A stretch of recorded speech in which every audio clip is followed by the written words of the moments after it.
I found his letter to me the night the storm pried the old house open, addressed in his steady hand, dated with the fresh ink of his wedding day, to my sister. I had lived with the old English weather long enough to know when a wall means to give up a secret. Harrowmere House has a way of sighing when it does. The wind presses its palm to the panes, and something in the rafters lets go. I heard it, the way one hears one's own name in a crowded station, faint, wrong, and undeniable. A skirting board in the nursery had shifted. I took my knitting needle and pried it loose, bone-stiff wrists and all, and there, in a hollow dark, with dust and mouse twitch, was an envelope the size of a handkerchief. The paper had the thickness of money. The seal was my name, Ruth. He had written my name as if it were a question he dared to answer. Forgiven old woman for the way my breath caught. The thunder was walking the hedgerows. I sat on the nursery floor, the one we scrubbed, till our knuckles bled after Eleanor lost the baby, and turned the envelope over like a coin. There's a smell to old secrets, like winter apples and iron. When I slid the letter out, my fingers remembered him, because everything remembered him, even the wood and the wool and the nails in the door. My dear Ruth, he had written, the day is almost here, and I must do the thing that is expected. If I were a better man, I would leave, but I am my father's son and Harrowmere's servant. Know only this, the vows I make to Eleanor are not the ones my heart makes tonight. Forgive me, if you can. I shall carry you as a lantern in the dark. He did marry Eleanor. He put the ring on my sister's hand, while our bell rang and our house filled with orchids that smelled like the sea. I stood beside her and held her bouquet when her fingers trembled, and I watched his eyes climb over the crowd until they found mine. And for a moment, I was a thief who had stolen his gaze. He chose her beauty, and I went to the kitchens and poured milk for the cats and pretended my hands did not shake. Shall I pour you some tea, my dear? Pull up the soft chair. If this is too much too soon, well, perhaps I should have started with the fox that haunted the orchard, or the way the garden at Harrowmere lights itself in June. But this is the part the house wanted me to tell first. The letter, the ink, the way a single sheet can weigh more than a man's coffin. He chose her beauty, and I was left with the house. Now listen, really listen to the old beams. They will tell you everything, if you let them. That summer, Harrowmere was all mirrors. Eleanor ordered them like other wives ask for flowers. A hallway of reflections, corners multiplying corners. Eleanor's face everywhere, her mouth like a painted cut. Her laughter was glass too, beautiful and cold. Men brought her fur and pearls, and she fed them slices of herself, like cake. Hold, still, Ruth, she'd say, pinning a brooch to my throat, as if I were the dressmaker's dummy. Goodness, you have such a trustworthy face. She meant plain, of course. She meant I would never make her feel like a magpie among swans. James, we'll call him James, because I can't bear the mistering of ghosts, would look away when she said things like that.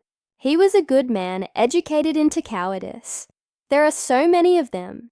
He had hands that knew horses, and violin strings, and once, only once, my hair. That was by the lake the week before the wedding, when we were both young enough to think reeds made us invisible. My braid snagged in the hawthorn, and he laughed. And then his laughter broke, and he put his forehead to my temple and whispered my name in a way that made the trees hold their breath. That was all. We never broke a promise, with our bodies. But there is more than one way to be unfaithful. And here is the wrongness that will make you hate me, or pity me, or both. I stayed. I stayed here as Eleanor's companion, hostess, nurse when she felt fragile, accountant when James realized the ledgers did not add up. mother when no child would come, and the house smelled like emptiness. I learned where every draft began. I learned which step was loose in the east stair, and whose laugh echoed in the pantry. I became the woman who put roses in rooms before guests could ask for them. If this sounds like servitude to you, know this. Power does not always arrive on and horseback. Sometimes it arrives in a set of keys and a knowledge of where the light switch is when the fuse blows. It started the year Eleanor decided to have the floors redone. I want to hear my own footsteps, she said. This carpet swallows me. We had workmen everywhere. The house became a skeleton again. Beams and joists, scabs of plaster peeled back. And there, behind the oak panels in James's study, we found the passage. Not a grand secret, like in novels. This was practical English cunning, narrow as a sleeve, built for servants to pass unseen. But it had been sealed for decades, forgotten, even by the housemaids. At one end, the study where James kept the whiskey and the letters from the bank. At the other, the nursery where Eleanor slept most afternoons, with a silk scarf over her eyes. Do you see it now? Do you see how a house can write a love letter in its own way? This little artery connecting his world to hers. This private channel of silence. James found it first and showed me because he always showed me the thing he was most afraid for Eleanor to break. Ruth, he said. And his voice had that miserable hope men get when they want you to absolve them. It's harmless. It was not harmless. Nothing that is secret ever is. It became a pattern, as delicate and as terrible as lace. Papers would be lost in the study and found in the nursery. Whispers would bloom in rooms that held no one. There were nights when I heard Eleanor moving, even after the doctor told her to rest. There were afternoons when James's office smelled of her perfume, and I wanted to go in there with a torch and burn every pretty thing. And then there were the mornings. He'd come down looking like the light had been snuffed out behind his eyes, and he would find me by the butter churn and say, "Tell me there's a list, Ruth." And I'd put a ledger in his hand and tell him the sum for the month, and he would breathe again, because numbers did not ask him whom he loved. I became the ledger. Let me show you the evening the house chose me. Eleanor had organized one of her parties, the kind where half the county pretended not to notice, the other half staring at the new actress from London, who sat on the piano like a cat. I remember a man in a uniform with epaulets he did not deserve, and a woman with a laugh like a knife in a glass. The air smelled of lilies and cigarette smoke. James had wandered to the French doors and was standing as if the garden might offer him some answer. The salon could not. Eleanor was shining, truly shining. If there is a God, he is angry at how beautiful some people are. In the middle of the room, the chandelier went out. It was nothing, a fuse, a bit of rain somewhere it shouldn't be, but the silence that fell was thick. I always went. I found the fuse box in the pantry, and the damp and the hiss of a wire that had no business hissing. I switched and taped and prayed to the saints of small repairs. And when the lights came back, no one saw me standing there with my hands blackened like a chimney sweep's. No one but James. He watched me as if I had dragged the lights back. On with my breath, after the guests left, I found a folded slip in my pocket. Not the letter from the wall. This was something else. It was Eleanor's hand. She had always had the sort of penmanship that made schoolteachers sigh. Ruth, it read, I am going to do something wicked tonight. If you love me, you will not stop me. No signature, no hint, just that needle slipped into me when I wasn't looking. I went upstairs. I went through the passage without lighting a candle. I know the distance between the study and the nursery, the way I know how long it takes for tea to steep properly. It was not Eleanor in the nursery. It was James. sitting in the small child's chair, holding his head the way you hold it when you want to keep it from falling apart. He did not look up when he heard me. I think she wants to break me, he said. Or perhaps she wants to break you. It's hard to know with Eleanor which of us she means to kill. Where is she? I asked. In the study, he said. She found the letters from the bank. She knows we are not as rich as she tells people. She knows it's not her fault, I said. And his smile was so bitter, I thought I could taste it. It is everyone's fault but hers, he replied. You know how she is. She was born to be adored. She would rather burn the house down than live in the ash of it. And that is what she tried to do. Forgive me. I do not mean that she lit matches. Her ways were quieter. She invited Mr. Kettle, our only true friend at the bank, to supper, and charmed out of him the numbers James had been trying to hide with flowers and laughter. She invited the magistrate. She told stories about me that were not lies, exactly, but had an artist's relationship to the truth. Ruth runs this place, she said, and smiled as if it were a compliment. Ruth knows every secret drawer. She let the room look at me. She painted me as something too clever for my own good. And then the will vanished. Do not stop listening. I know the word will make your heart beat like a frightened rabbit's. It does mine, even now.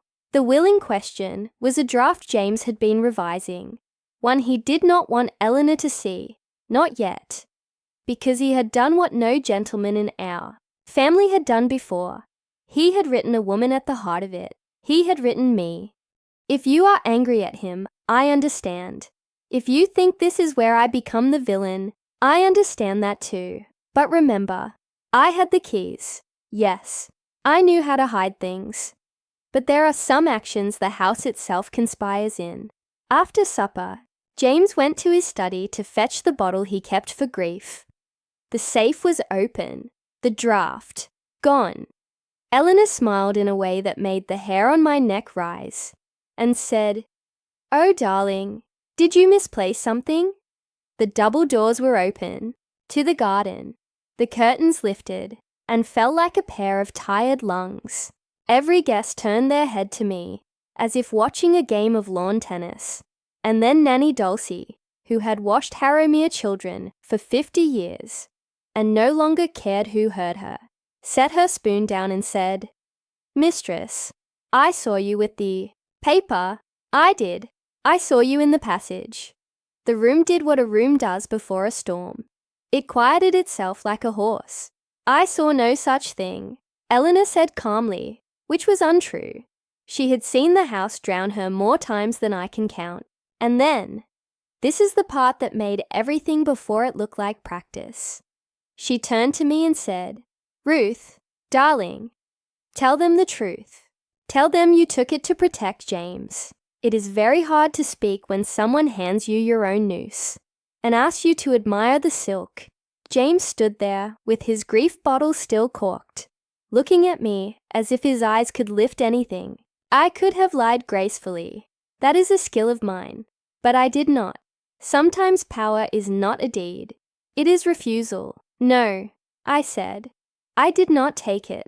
And if I had, I would not have protected you from it." Her face, God forgive me, was almost beautiful then, not because of her cheekbones or her lips, but because for a second, everything she wore, charm and brightness, and the practiced helplessness of a certain kind of lovely woman, fell away, and she was only a person who did not want to be left. I would have forgiven her anything in that moment. That is the danger of seeing someone truly. You lose your weapons. She went very still. Then, Eleanor said, "We have a thief." We did. I am not proud of how quickly I moved. I pushed through the guests and the curtains and the wet smell of the night, and I ran down the steps to the lawn in shoes not meant for grass. The yew trees were the same as the day before the wedding. They reached like old hands for the sky. The door to the study passage was ajar. Inside there was only the hollow of darkness and the small sound the house makes when it is listening to you think. I turned toward the nursery. The skirting board had not yet let go of its secret, but the floorboards had. A plank near the window was lifted, 1/2 inch. I put my fingers under it and felt the page. I also felt something else. Cold. Not the cold of night, but the cold of intentional hiding. There is a difference, you know.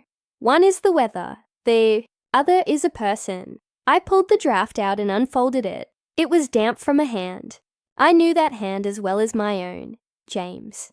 The room swam, and for a moment I was angry enough to become a storm, but the anger dissolved before I could even bring it to my mouth, because I saw what had made his handwriting so ragged. Beside the paragraph where he had named me executor, if anything should happen to him, he had written a note. I will fix this tomorrow. Forgive me. I can't let them hate you more than they already do. My dear, before I continue, if this story has touched your heart even a little, do subscribe and stay with me through the end. It is a kind of courage, listening to an old woman tell you her ugliest truth. And I will not waste your courage. I replaced the board. I pressed the will into my dress. I felt the house notice. When I went back downstairs, Eleanor stood at the foot of the stairs with her chin high and her eyes bright, and the guests pretended they were not judging, because it is so exhausting to be good. I thought I would hand the draft to James and let it end, but the house, you see, had other plans. Mr. Kettle came through the French doors, as if he were chasing a hare, holding a silver hairpin like a dagger. Found this, he said to me under the hum of the chandelier, and the room tilted because it was Eleanor's. It was the one with the 3 pearls, the one she wore only when she meant to be unkind. Behind the safe, she was faster than I remembered. I must have dropped it there earlier, she said lightly. The drafts are so drafty. Mr. Kettle did not look at her. He looked at me. Not because he loved me. Not because he believed me more. Because some men, the good ones, know when a woman has been assigned a narrative she did not choose, and they do their quiet part to saw through it. He looked at me, and in that look was the nearest thing to power I had ever known. It was not love. It was not possession. It was trust. It did not save us. For weeks after, things were put away, not quite where they belonged. The piano had a note that would not play when Eleanor sat to sing, but would obey if I touched it. The nursery door stuck for James, but opened for me. Call it a ghost. Call it nonsense. I call it the way the past chooses its favorite child. Harrowmere began to side with me, and if you think that did not feel like betrayal, you have not understood me. I did not want to win the house. I wanted us to be kind. Then came winter, and with it the first letter addressed to me in Eleanor's hand that did not scrape. Ruth, it said, I have a confession. If you come alone to the lake at dusk, I will give you something you have wanted for a very long time. I went. Of course I went. The lake had a skin of ice along its edges, like a mouth healing from a bite. Eleanor stood in her white coat like a warning. She held a bundle wrapped in oilcloth. I made a copy, she said, because men are cowards and women must be pragmatic. I thought he meant to cut me out and leave the house to your, what shall we call it, competence. I thought that was unfair. I still do. But I will give you this if you promise me one thing. What? If I die, you will keep my portrait covered. It was such an odd request that I laughed. The one above the mantel, the one you commissioned twice, because the first one made your jaw look soft. I will know if you do not, she said. The eyes are wrong. I took the oilcloth. I could feel the paper inside it. But it was not the will. It was something else. She was offering me the letter James wrote to me the night he married her. She had had it all along. Do you know why I married him? She asked, and for once she was not performing. Because when he chose me, your eyes went dark in a way that told me you would survive. I have always loved the people who cannot be killed by a loss. They make me feel better about all the ones I have been. The ice cracked around us, as if the lake were applauding. I did not say thank you. I did not say anything. I took the letter home and slid it, unopened, into the hollow behind the nursery skirting board because I could not bear to know his heart then. And there it slept for 40 years, through deaths and births and the rusting of keys, until tonight when the house decided I might stand to read it. He chose her beauty, but I was the one who aged into power. Does that sentence comfort you, or does it frighten you? It frightened me. Power does not feel like a crown.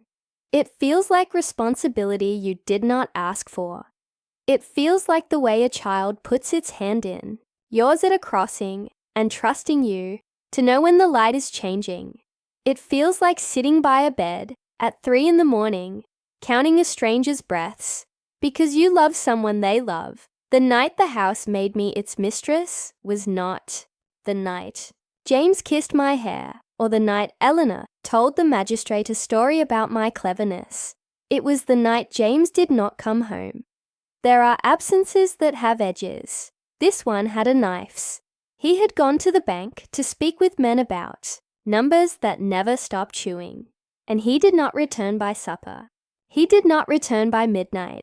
At first it was a worry that could be laughed into submission. Then it was a thing that sat in the hallway, like a trunk no one could lift. Mr. Kettle went out with a lantern. I sat by the window, hard enough to make my bones ache. The clock in the hall stopped at 3:17, without anyone touching it. The house does that when it wants to remember a time forever. He had not died. That would have been a kindness. He had left a note on his desk. Only Nanny Dulcie and I saw it before Eleanor's hands were upon it. It said, "I will fix this." For days I believed fix meant money, the way we always think men mean money when they say fix. But then the telegram arrived. He had gone to see a woman in London. He had gone to ask her to be kind to his wife. He had gone, my love, to the actress from the piano. Tell me, have you ever forgiven someone who broke your heart? I'd love to hear your story too. You don't have to use names. Sometimes the telling is the medicine, not the outcome. Eleanor did not scream. She took off her ring and put it carefully into a dish and went upstairs. She did not come down for 2 days, and when she did, she was changed in a way beauty cannot survive. Something in her had fossilized. She began to talk about selling Harrowmere. James can have London, she said. He can have his theatre girls, and his debt, and the wet of the city. I want Rome. I want light. I want to be seen by people who do not know me. You will not leave, I said, and my voice surprised me. Who will stop me? She smiled. The house, I said, and me. Do not think me brave. Think me exhausted. There comes a moment when even the gentle cannot endure another inch without saying the thing that will cost them everything. She laughed, but the house did stop her. The first buyer broke his leg on the east steps. The second fell ill of something that took his voice. The third saw the nursery and said he could not sleep another night within its hearing. Call it coincidence. Call it the old witch at the crossroads taking her fee. I call it a place that knows who belongs to it. James returned like a man who has been broken down to his name. He did not deny the actress. He did not ask us to forgive what he would not stop doing, but he asked us to let him fix the house. It was ruined around the edges, paint peeling like skin, gutters blossoming rust. There are men who cheat on their wives, and there are men who cheat on their responsibilities. He had done both, and he wanted to mend at least one. So I said yes, and this is where the story you think you know will take a turn. In the weeks that followed, James and I built Harrowmere together the way some people build a child. I learned to love invoices like lullabies. He learned the weight of a hammer. He cut his thumb and bled on the very board behind which I would one day find his letter, and the stain stayed as if the wood wanted to keep him. Eleanor would drift through like the ghost of herself and give orders no one followed because they didn't make sense anymore. I would tuck her into the nursery and she would whisper, "Cover my portrait," and I would nod, and I would not, and she would not know. When the walls were stripped in the west wing, we found a set of numbers carved into a beam by a hand that had no patience for ink, old numbers, a ledger in wood. On a whim, I took them to the study and tried them on the safe. It opened. Inside, a small tin, a shawl, and a stack of letters tied with a ribbon so faded you could not tell what color. It had once boasted. The letters were not James's. They were addresses, written in a woman's forceful hand, each to a man who had promised my grandmother something and failed to deliver. The tin held coins. The shawl smelled of lavender and a summer I do not remember. The letters were demands, not requests, demands. My grandmother had kept this house when men drank and gambled and loved and went to war and did not return in one piece. She had written them the way a queen writes a courier. "Come, pay what you owe, or I will take it from your hide." He chose her beauty, but I aged into the power of all the women who had kept Harrowmere standing while men made art of leaving. Power is inherited in the dark, my dear. It is passed not at the altar, but in broom cupboards and back stairs, and the set of your mouth when the baker says he cannot extend credit, and you say yes, he can, and he will, and you will not make him suffer for doing the right thing. Here is a confession. I use those letters, not as my grandmother did, but with the knowledge that when you stand in a doorway with a history behind you, men think twice before closing it in your face. I sent one to a cousin who had borrowed money and forgotten. I sent one to a baronet who liked to pretend that equity was ungentlemanly. I sent none to James. I could not write to a man who still sometimes touched the wall between the study and the nursery, the way a child touches a saint's statue. And then, the last twist of that year, all at once, the house gave up yet another secret. Behind the portrait Eleanor hated, there was a second, smaller canvas. Not a double, no, a map. Harrowmere, as drawn a century ago, with a room that did not exist anymore. A room that would have adjoined the nursery, had someone not bricked it up and told the family to forget it, the kind of forgetting that becomes policy. James saw it and did not move. Eleanor saw it and smiled with her mouth, not her eyes. I saw it and felt the house look at me. We brought the men with chisels. We broke the wall like a fever. Behind it, a room no larger than a dressing closet, papered with a pattern of cranes flying toward a moon, a chair, a trunk, a mirror with spots all over it like a sick animal, and in the trunk, folded and folded again, a veil. It was not Eleanor's. It was mine. I had never been married. I had never even been asked. My hands shook so badly that at first I thought it was a trick of moths, but when I pulled the veil free, a small envelope, no larger than my palm, fell into the chair's dust. "Ruth," it said, my grandmother's hand. I opened it and found a single line. "My girl, if they make you watch, do not make them watch you break." I do not remember sitting down. I must have. The house had come all the way around to meet me. The veil was the one my grandmother had sewn for me the year I turned 21. Sure, some decent man would make an honest wife of me. But when Eleanor blossomed, the seamstress stopped, coming to me with pins in her mouth. The world is practical in its cruelties. The veil had been meant for the girl the village liked less, and when it did not happen, my grandmother had hidden it away. Not out of shame, but out of ferocity. She would not let me be pitied by my own walls. There are moments that continue happening long after they end. That was one.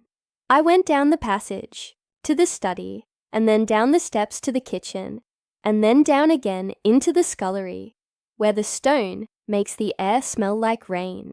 I put the veil around my shoulders. It was like putting on a weather that remembered me, and I realized, here is where you may leave me, if you must, that I did not want James anymore. Not in the old way. I wanted the thing behind him. I wanted to be the hand on the helm. I wanted to be the one who chose where the house would point when the wind changed. And I realized I already was. If you're still with me, my dear, say you will stay a little longer. There is more. There is the night. The portrait turned its head. There is the morning Eleanor came to me and asked me to teach her how to be ordinary. There is the afternoon. James brought the actress to the door, and I let her in. If you want me to go on, whisper continue, and I will take your hand through the next room. Come then, take my arm. The night I told you about, the veil on my shoulders, the walls aching with old paint and older voices, was the night the portrait turned its head. I would not have believed it either, had I not been the one holding the candle. The flame leaped once, and then stood very straight as I climbed the stairs. Each step a little prayer to the bones of the house. Eleanor's portrait loomed at the landing, high and grand, and terribly sure of itself. The mouth soft with flattery, the eyes the green the painter had invented, because the truth would have made her look tired. I had been stubborn about the cloth. All day I had refused to cover it. Out of defiance, yes, and out of love for the woman we had invented for the county, the one we wanted to go on living, even when Eleanor herself did not know how. The candle, flame breathed out. The draught was not the friendly kind. It was cold and purposeful, as if the house had put its finger to its lips and said, hush. I lifted the candle. The varnish on the painting shone like the slick back of a fish. And then, dearest, the pupils shifted. Not in the way the mind tricks itself. Not the way a shadow makes a saint look alive. The eyes turned a fraction, as if someone behind the canvas had decided to look elsewhere. I did not drop the candle. Do not think me fearless.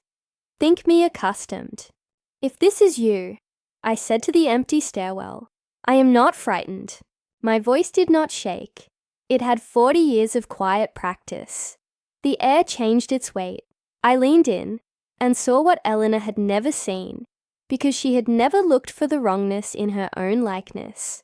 The eyes were not only paint, they were glass, set into the canvas, like pearls into skin. The painter, clever devil, had left a trick behind. A sliver of a mechanism, a tiny axis.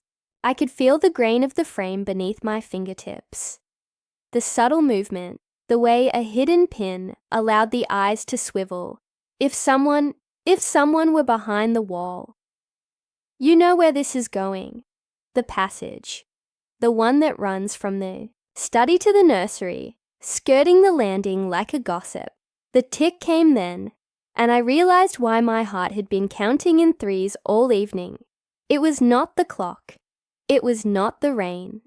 It was the tiny beat of a watch, lodged somewhere behind. That portrait, trying even now to keep faith with a time that had long since forgiven it. My grandmother's, I thought without thinking, because that is the kind of foolishness houses teach you, to recognize the weight of the lives you've never lived. I set the candle on the sill and pressed my ear to the frame. There is a smell, to hidden places. Beeswax that thinks it is still a bee. Lavender that forgot it grew from dirt. Old linen catching the scent of every shoulder it ever warmed. I found the seam with the pad of my thumb and felt the tremor of air. Someone had been here recently. Not ghosts, not this time. Footsteps that knew where to place themselves. A hand that had learned my grandmother's patience. I lifted the frame a hair's breadth and slid my fingers into the gap, and there it was, The little pocket, the watch, its face cracked, its hands poised, not at a polite hour, but at 3:17. I do not need to tell you what the house had done. It had taken the moment James did not come home and pushed it into the portrait's heart like a nail. I held the watch and understood that even the things that measure time refuse sometimes to move forward without a fight. I covered the portrait then, not for Eleanor, not even for me, for the house, which had seen too many eyes, too much watching, too much of what is none of any painting's business. The linen went up like a sail. The air lightened. I swear the stair groaned with relief, as if it could stop sucking its belly in. I slept in the nursery that night, the veil folded at the foot of the bed, like a tamed wether. If you have ever slept where ghosts lay their heads, you know the softness that comes, not to soothe, but to prepare you for waking.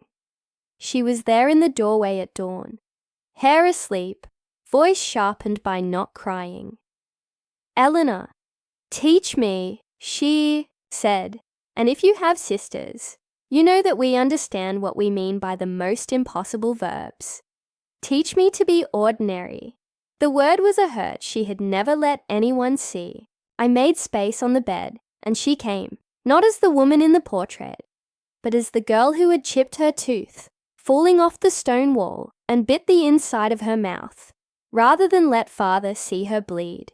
I put the ledger between us, like a tray of scones. "We will start with numbers," I said, and meant mercy. I showed her the months. I showed her how the florists, and the coalmen, and the men who pretend to be gentler, because they sell satin, all take their slice. I showed her how to say no, and when to say yes, because a no today becomes a larger grief in December. She listened. That was her quietest kindness. She put her finger on a sum, and did not flinch. "I cannot spend my beauty down to the bone any more, can I?" she asked, and there was no hunger in it, just the clean pain of being awake. "No," I said, "and you do not have to." She nodded and looked toward the window, toward the place where the light learned to be English. "Promise me something, if I can. If you love him, and I know you do, do not let him make a martyr of you. Martyrs are boring, and they make the rest of us look lazy." I laughed then, properly, and her shoulders dropped as if someone had removed a coin from each of them. "I will do my best," I said. "I am going to pack," she told me. "Not to leave, to practice leaving." She stood, a queen laying down her crown for an apron. "Ruth, yes, you were right to cover it. Eleanor, the eyes are wrong," she said, and left before I could ask how she knew. "My dear, before I take you further into that morning, do stay with me. If you're here, heart thudding the way mine did on those stairs, subscribe and keep me company to the end. Old stories are heavy. We lift them better together." I had not finished tightening my own hair when the knocker beat the front door 3 times, each a message: important, inconvenient, impossible. Nanny Dulcie had not yet put the kettle on. Mr. Kettle, no, not yet, was still the sort of man who arrives after a crisis, not during. I went down myself. She did not look like a scandal. She looked like a Sunday girl who had learned to do her eyes. The actress. The one who had put her laugh on our piano, and her breath on our curtains, and her address in James's pocket. She held her hat with both hands, the way you hold a hat when you want to go back into it. "Mrs. Harrowmere," she said, and flinched at the truth of her own mistake when she saw me. "I am Ruth," I told her.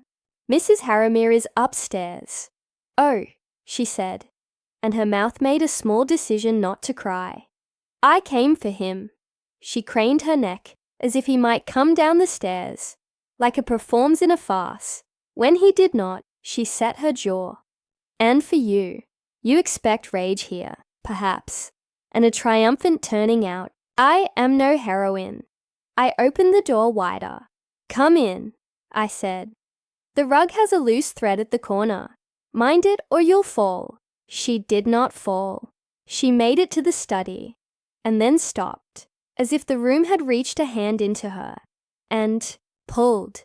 "This smells like him," she said, "and you will not like her for that." Neither did I.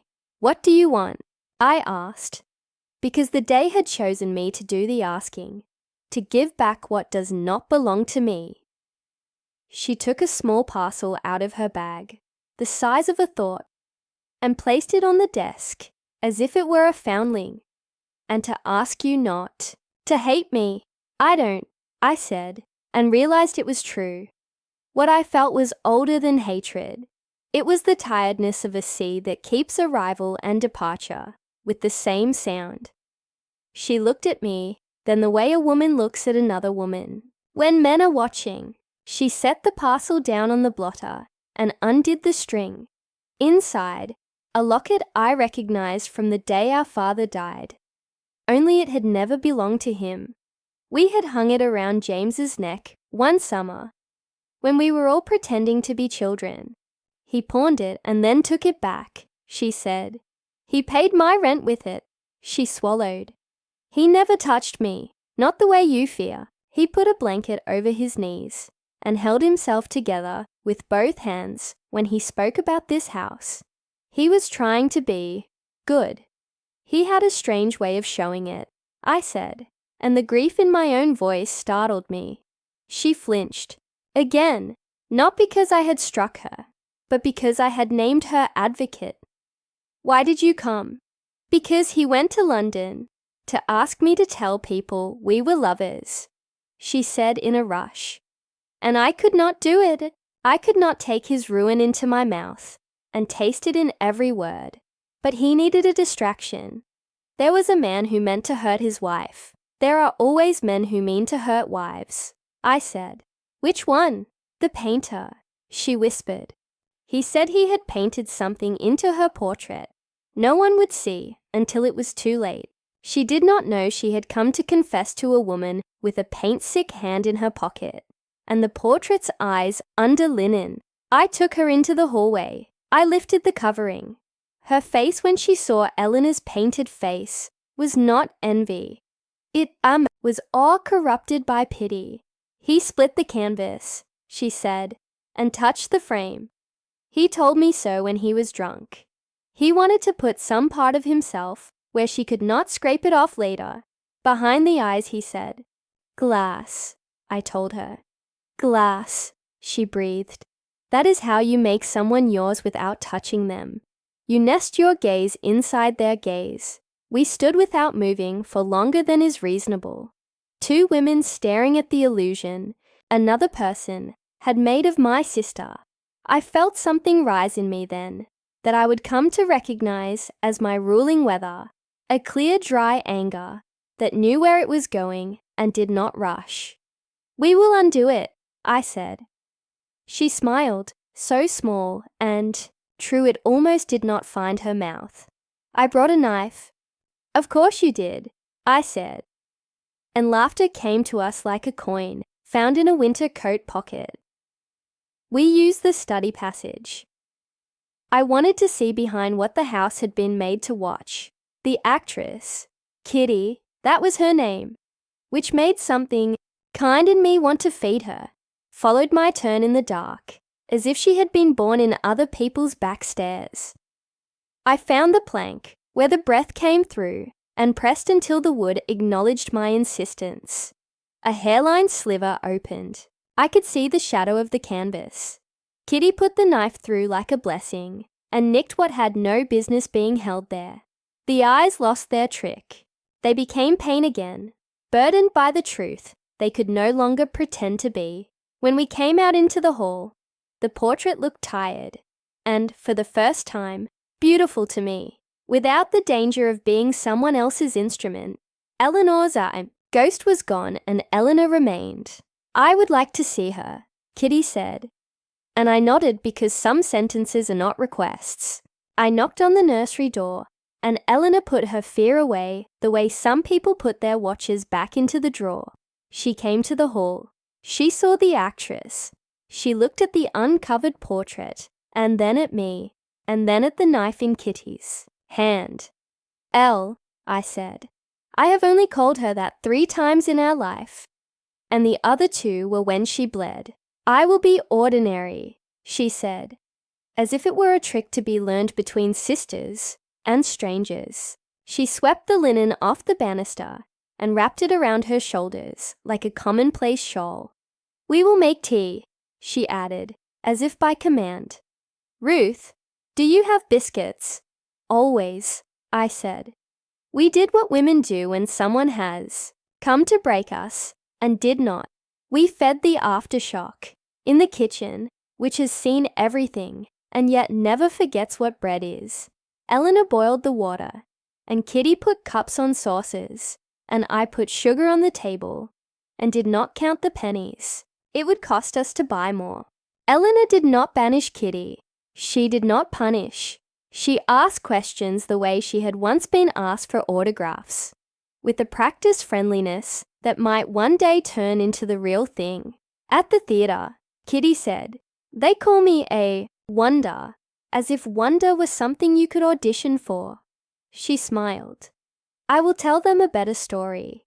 Tell them we cut the eyes out of a painting," Eleanor said, licking a drop of tea from her knuckle, as if she had been doing it all her life. "Tell them we looked back. Kitty stayed the night. There are bedrooms in this house that have forgotten their names. I gave her one. She slept the way the very young and the very exhausted do, as if sleep is a question you answer with your whole body. In the morning she left before James returned, and though I will never know everything about her, I know this. She went away with less of my life than she arrived holding.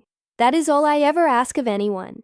He came home with the sort of face that does not know if it belongs to a man or to what he has done. He did not ask after London.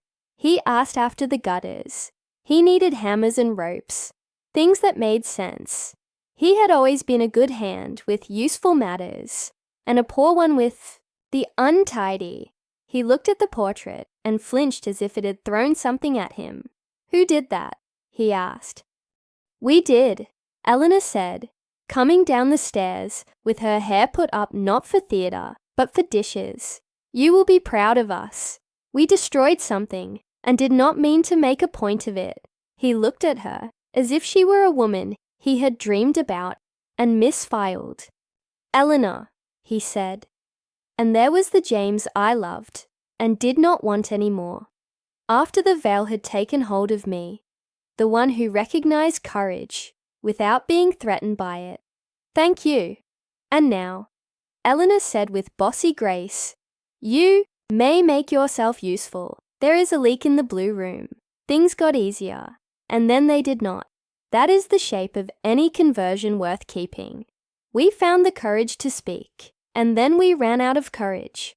We found money in old places, and then the roof ate it. The bank stopped sending letters for a week, and then sent one so loud the paper had an echo to it. I wrote to the cousin I mentioned before. I put my grandmother's tone in my mouth.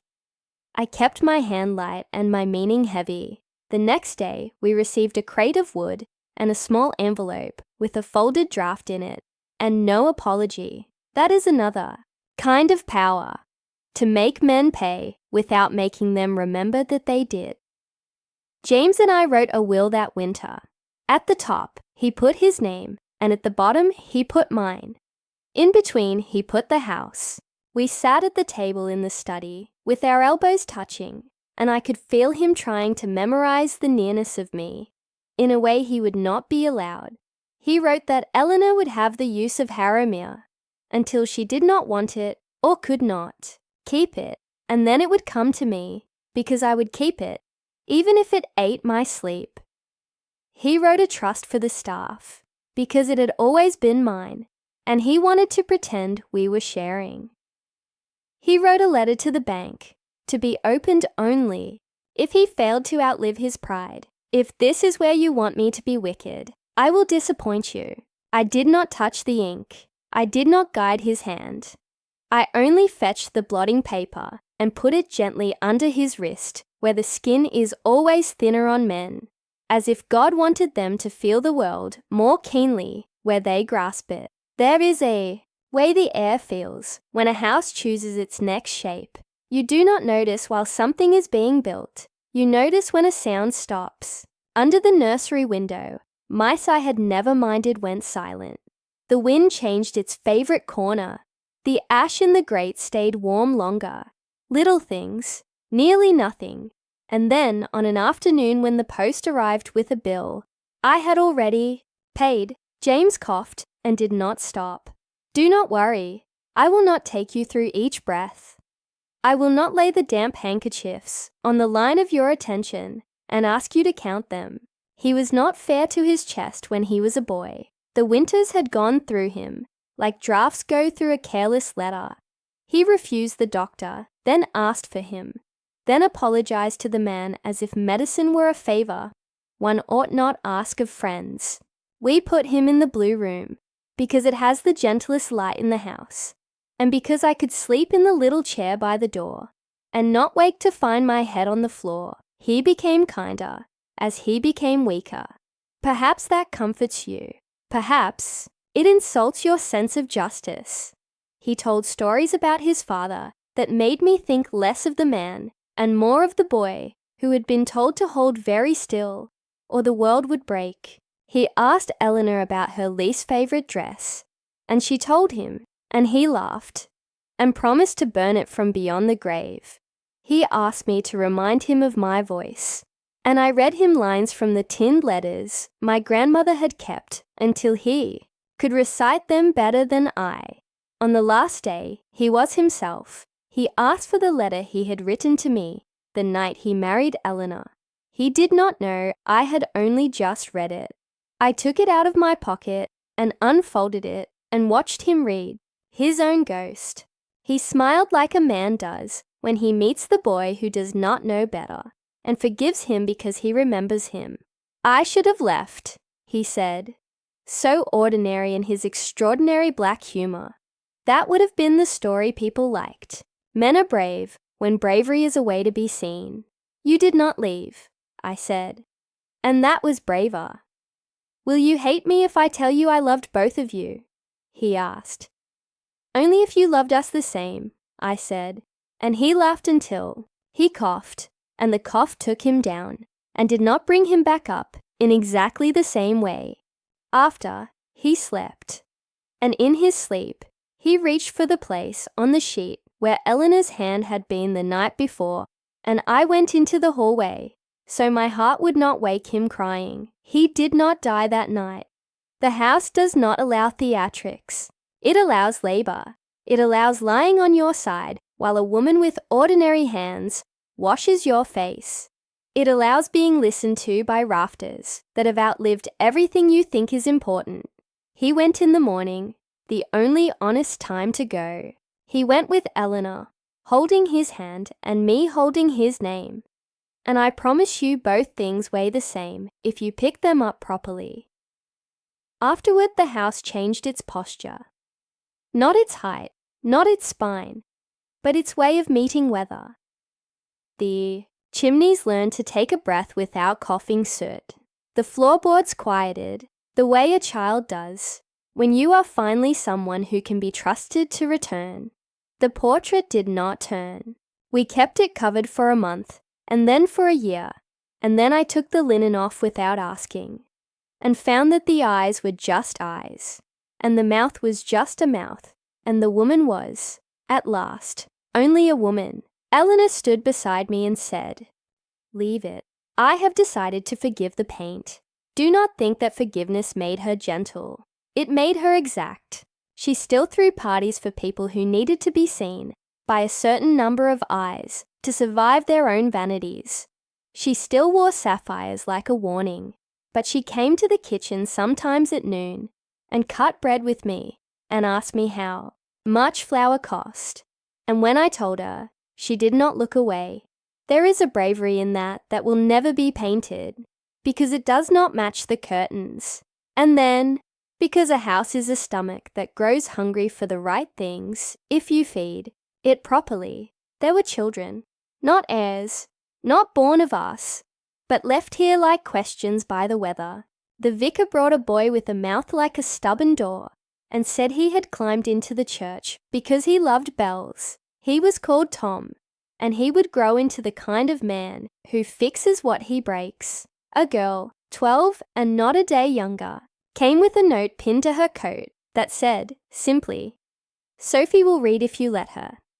As if anyone had ever been able to stop a person like Sophie from reading.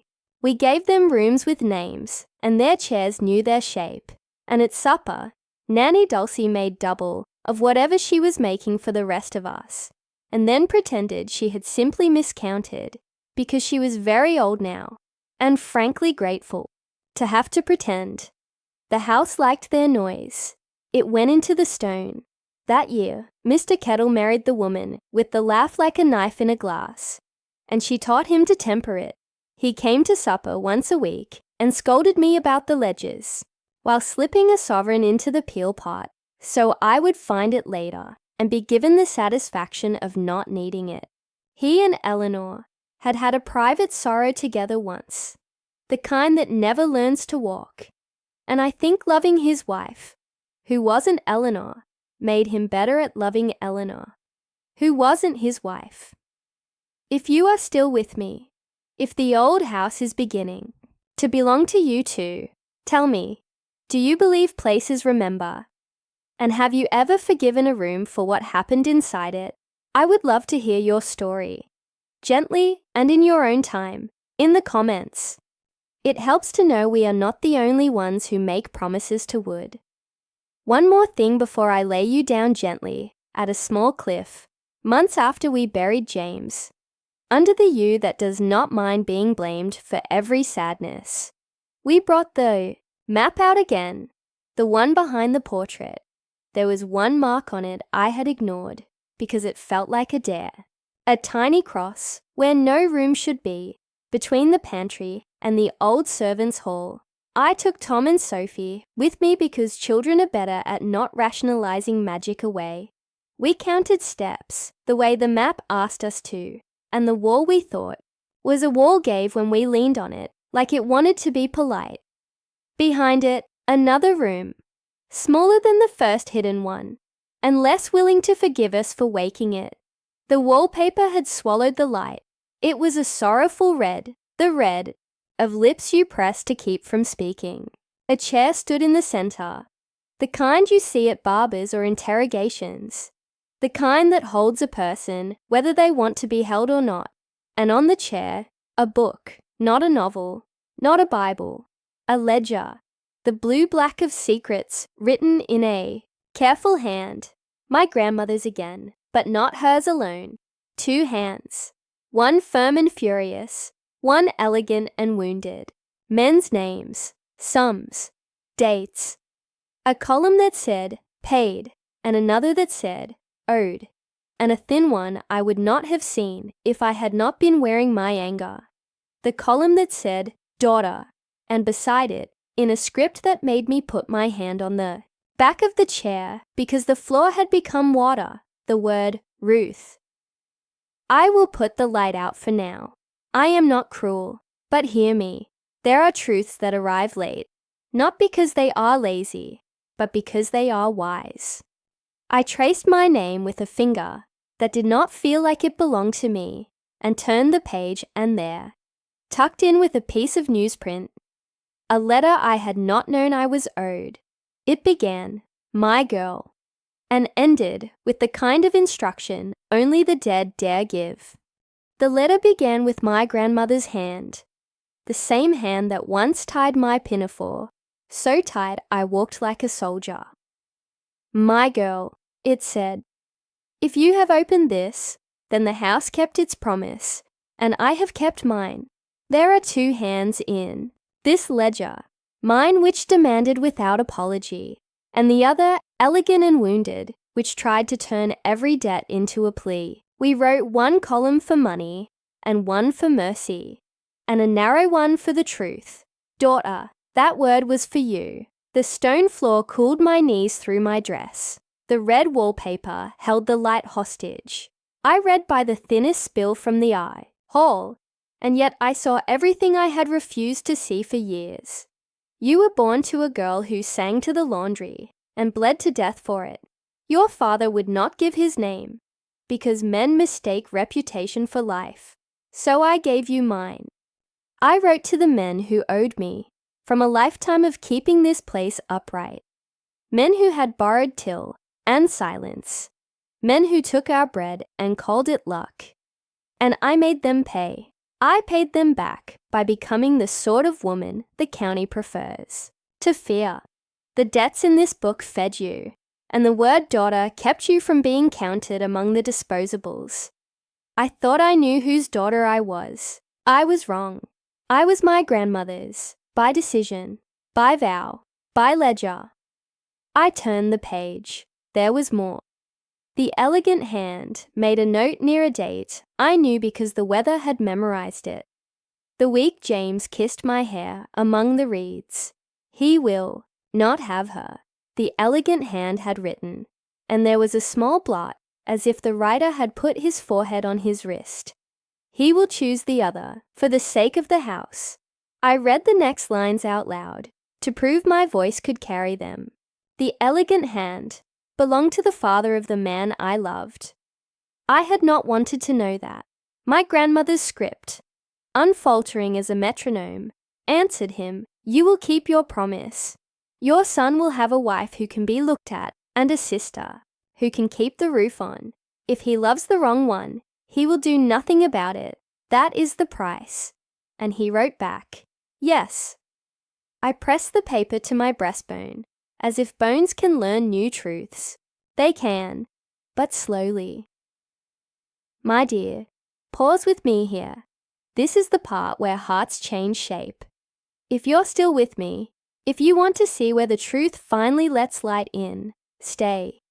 If this story has reached that private place in you where old disappointments sleep, do subscribe and come with me to the end.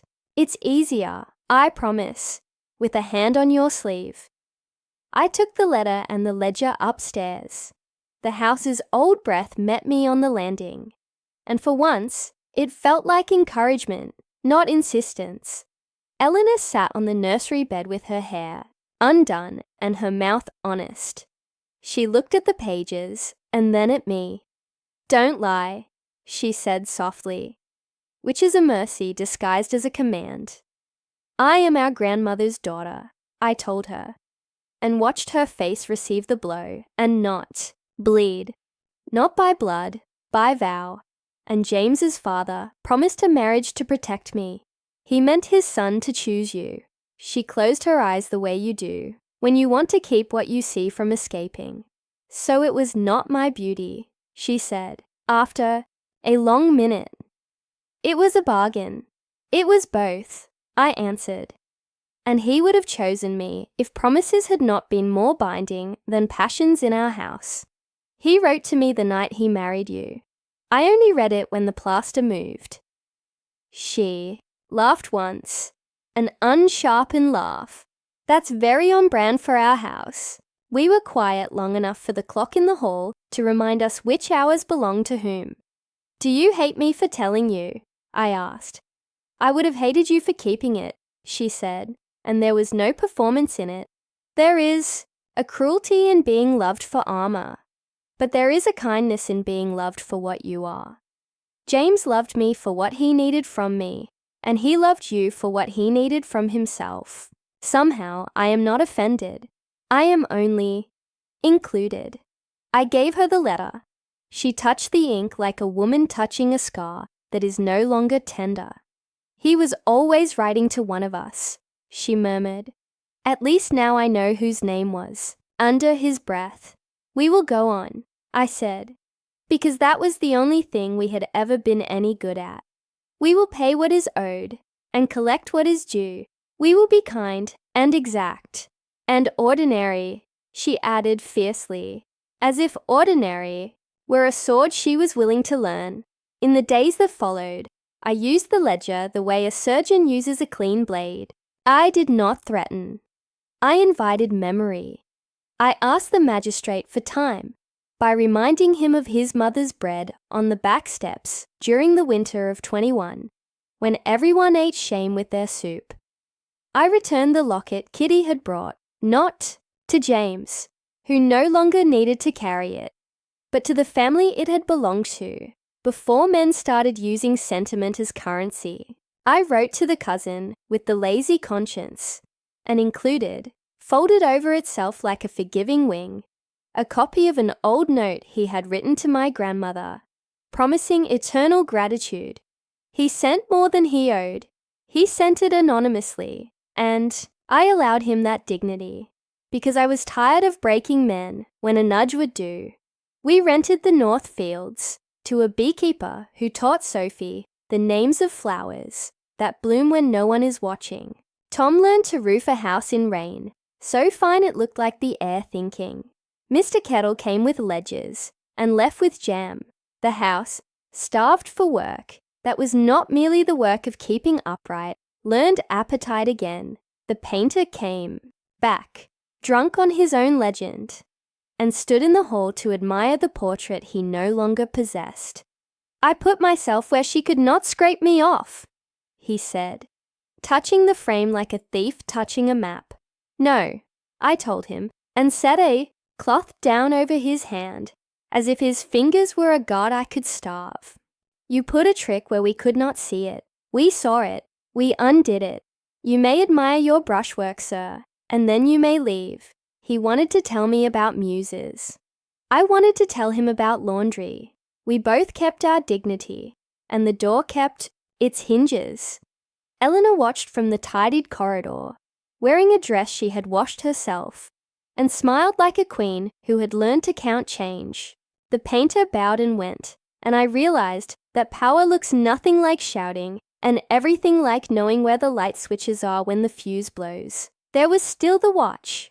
I took it from behind the portrait and carried it out to the yew at dusk, while the rooks discussed God in their way. The hands were still caught at 3:17, the moment the house had decided to remember forever. I dug with my own two hands, the way my grandmother must have dug to plant secrets and feuds. I put the watch in the dark and covered it. "You kept faith," I told it. "You do not have to anymore." The earth softened around the clock, as if time had finally rolled over and sighed. If you're here, if your throat feels full in that very human way, grief and relief make it. Tell me, have you ever buried an hour so it would stop following you? It doesn't need to be under a U. Tell me if you have. I'll read gently. And if you want to hear more small truths like this, do subscribe and keep my old house company. Nanny Dulcie died one ordinary morning with her hands folded, exactly as if she were waiting for dough to rise. We laid her near the herb garden where she had scolded me for cutting too much time. Mr. Kettle cried, like a man who has practiced restraint and no longer approves of it. Tom and Sophie grew into their names. Tom fell off the roof once and learned humility en route to the ground. Sophie learned to forgive slowly, which is the only honest way to do it. Eleanor went to Rome one winter, not to leave, to practice living.